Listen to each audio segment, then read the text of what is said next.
a crowd started to gather. The men were chanting in Arabic, "Allahu Akbar! Allahu Akbar!" And my father and I, as I was holding his hand, were pushed to the front of this crowd. In the center of this crowd was an Arabic woman, dressed just like this, and she was tied up and she was sitting on a box. Next to her was the Arabic man, and he did a traditional Islamic prayer on the floor. And he got up from the floor, and from his side, he pulled out this very long golden sword, and he aimed it at the woman. My legs are shaking, and my heart is going fast. And my father said, "If you don't listen to the teachings we're instilling in your life, this will happen to you one day."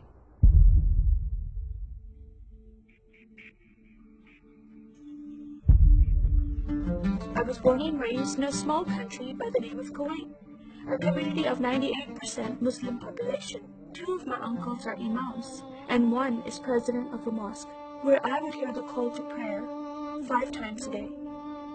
As a Muslim, the word Yahudi, which means Jew, was instilled in me as a bad word, as a cuss word. Yahudis should not exist. They should be killed, and I never thought to question why would I hate them. I never met Jewish people in my life. They never did anything to harm my family. I just hated them. Just the word brought hatred in my heart. It's very important to learn the Quran and the Hadith, and even memorize it in Arabic. I even entered a competition where you recite a long chapter in front of Islamic leaders and teachers.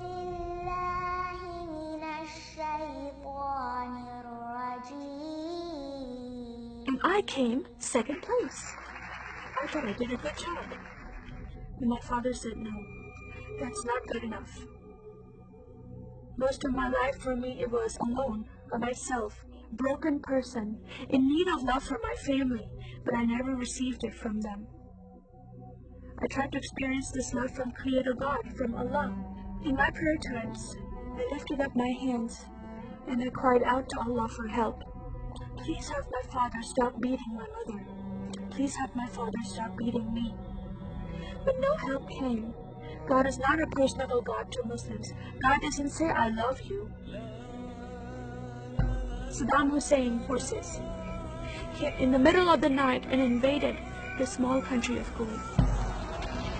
And then they came to my city, and they destroyed property, and they looted people's homes, and they stole possessions, and they killed the men, and they raped the women.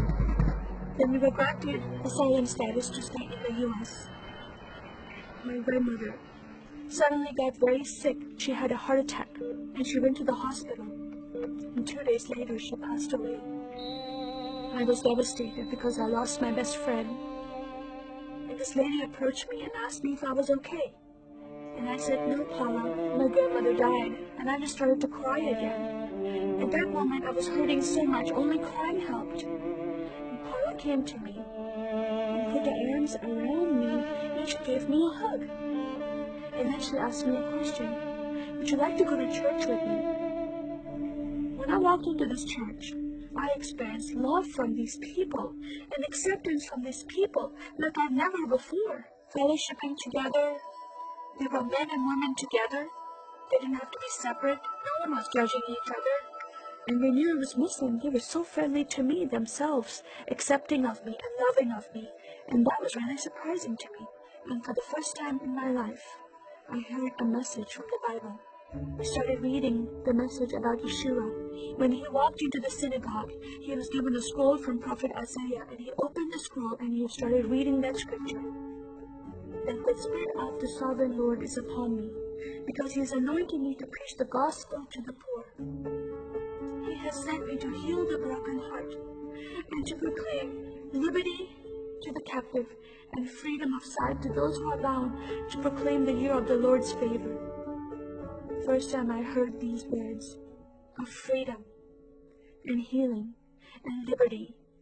I'm desperate to be freed from bondage. I was held captive in Islam, and I wanted to be free from that. I was blinded with so much hatred in my heart. The darkness broke from my eyes. The veil came off my heart. I knew the decision I was making to leave Islam is a big decision. By Sharia law, Islamic law, it is death penalty. But I'm desperate to know a living God. In that day, I gave my life to becoming a follower of Jesus. This is the God of Israel, God of Abraham, Isaac, and Jacob. And the nation of Israel is God's heartbeat. And I said, God, forgive me. I did not know I hated your people. I love the Jewish people because it's their God, their Messiah, that I'm following, and He told me to love them. I never knew what happened to the 6 million Jews that died. I never heard that included in history. Now that I met Holocaust survivors, I know their story, and I shared my story with them. Your God, your Messiah, changed my heart, giving His life for me, so I could have life everlasting. He rescued me. He saved me. He came and brought joy in my life again. And I'm a blessed woman. And I start crying, and they start crying. And we are able to relate to each other, and they embrace me, and they love me, and they experience some healing, I believe, when they hear my story. It is a privilege to have that in my life. I am one for Israel.